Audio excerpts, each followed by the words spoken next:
Exam pressure இருக்கிறதுலயே ரொம்ப டஃபஸ்ட்டான part. So நீங்க என்னதான் வந்து லென்த்தா ப்ரிப்பேர் பண்ணியிருந்தாலும், ஹார்ட் ஒர்க் பண்ணியிருந்தாலும், என்ன பண்ணியிருந்தாலும், எக்ஸாம் ஹாலுக்கு போற வழியில லைனா உட்காந்து படிச்சுட்டு இருப்பாங்க. இந்த புக்க புரட்டுவாங்க, அந்த புக்க புரட்டுவாங்க. நமக்கு தெரியாத புக்கெல்லாம் புரட்டிட்டு இருப்பாங்க.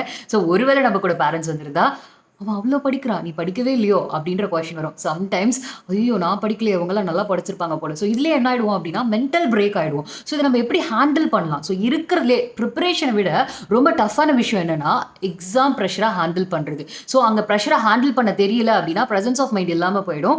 இவ்ளோ நாள் நீங்க கஷ்டப்பட்டது அந்த ஒரு நாள்ல வேஸ்ட்டா போயிடும். பிகாஸ் ஒரு நாள் தானே எக்ஸாம் நடக்குது. அன்னைக்கு நம்ம பிரஷர்ல இருந்தோம் அப்படின்னா, what will be the result? கண்டிப்பா ஃபெயிலியர் தான். ஸோ எப்பயுமே வந்துட்டு பிரசன்ஸ் ஆஃப் மைண்ட் வேலை செய்யணும். பிரஷர் எல்லாம் தூக்கி போடுங்க. அவங்க என்னமோ பண்ணிட்டு போறாங்க. ரொம்ப கூலா சாங்ஸ் கேளுங்க, ரிலாக்ஸ் பண்ணுங்க. எக்ஸாம் ஹால்ல உட்காந்து ரொம்ப கூலா எக்ஸாம ஃபேஸ் பண்ணுங்க. அது ரொம்ப முக்கியம். ஸோ நம்ம இருக்கிற கூல்ல அங்க படிச்சுட்டு இருக்கவன், "என்னடா இவன் ரொம்ப கூலா இருக்கான். ஒருவேளை நெறைய படிச்சுட்டானோ?" அப்படின்ற மாதிரி திங்க்